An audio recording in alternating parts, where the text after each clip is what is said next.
Shalom, selamat pagi Bapak Ibu Saudara-saudara yang terkasih. Saya mau ngajak kita pada pagi hari ini untuk bersyukur kepada Tuhan buat segala kehidupan kita melalui doa kita, nyanyian kita, khususnya melalui firman Tuhan. Namun sebelum mendengarkan firman Tuhan, pada hari ini mari kita berdoa.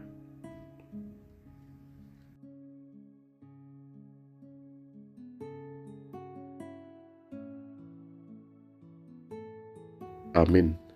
Bapak Ibu Saudara-saudara yang terkasih, firman Tuhan pada pagi hari ini Kamis 19 Desember 2024 tertulis dalam kitab Roma pasal 12 ayat 12. Saya akan bacakan untuk kita. Bersukacitalah dalam pengharapan, sabarlah dalam kesesakan, dan bertekunlah dalam doa. Marlas ni roha mahamu makirim, marbengek ni roha mahamu dihapur suhod, jugul hok kamu matang yang. Demikian firman Tuhan. Meraih sukacita. Bapak Ibu jemaat yang terkasih, semua manusia mengharapkan sukacita dalam kehidupannya. Namun ada satu hal yang harus dibicarakan dan diketahui serta dimengerti. Bagaimana untuk meraih dan mendapatkan sukacita tersebut. Paulus menginginkan dan merindukan bahwa sukacita itu didapatkan hanya di dalam kesetiaan akan iman kepada Tuhan serta dalam melayani Tuhan, sekalipun menghadapi kesulitan dan penganiayaan. Itulah sebabnya Paulus mengawali dengan kata bersukacitalah, karena sukacita hanya didapatkan orang-orang yang bertekun dalam iman dan berpengharapan dalam Kristus, sebab hidupnya tidak mudah goyah, sehingga jiwa dan sifat ketekunan menjadi dasar menyatakan kesetiaannya kepada Tuhan di dalam iman.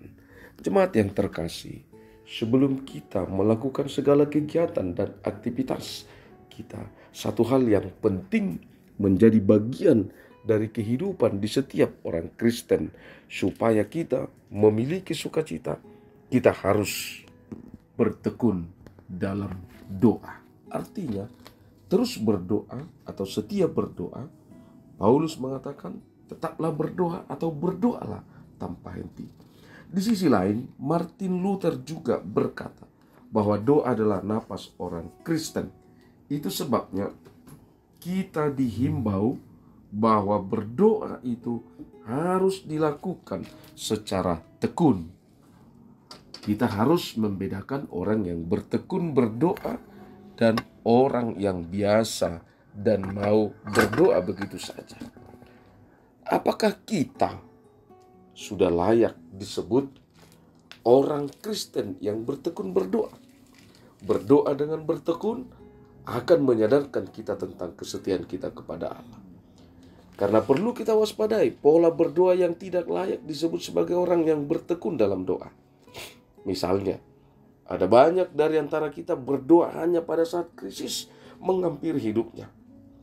Apakah itu termasuk dalam pola bertekun dalam doa? Berdoa hanya pada waktu makan, ketika hidup dalam suka, kegembiraan, atau kebiasaan-kebiasaan yang kita lakukan selama ini. Itulah sebabnya kita harus mengetahui kenapa kita harus berdoa. Yang pertama, Tuhan mengajarkan kita untuk berdoa melalui firman-Nya dalam Matius pasal 6 tentang hal berdoa. Dan tegas Tuhan mengatakan bahwa berdoa itu adalah penyerahan diri kita kepada Tuhan. Oleh karena itu, apa yang terjadi dalam diri kita jika kita malas untuk berdoa? Jangan biarkan waktu berdoamu lebih banyak dikuasai oleh roh-roh dunia ini. Dan jangan biarkan dosa dan kelemahan serta hasrat dunia menguasai dirimu. Allah berfirman dalam 1 Tesalonika 5 ayat 17, tetaplah berdoa. Serta firman-Nya pagi ini mengajak kita untuk bertekun dalam doa. Kedua, mampukan kita mengatakan bahwa berdoa itu adalah kebutuhan dalam kehidupan pribadi kita. Mampukah kita mengatakan bahwa berdoa itu adalah kebutuhan dalam kehidupan pribadi kita, dalam keluarga kita, Karena dalam doa itulah kita membuktikan akan kedekatan kita kepada Tuhan. Seperti firman-Nya dalam Yesaya 55 ayat 6. Carilah Tuhan selama Ia berkenan ditemui. Berserulah kepadanya selama Ia dekat. Serta doa kita adalah ketekunan penyerahan kita akan hidup kita kepada Tuhan.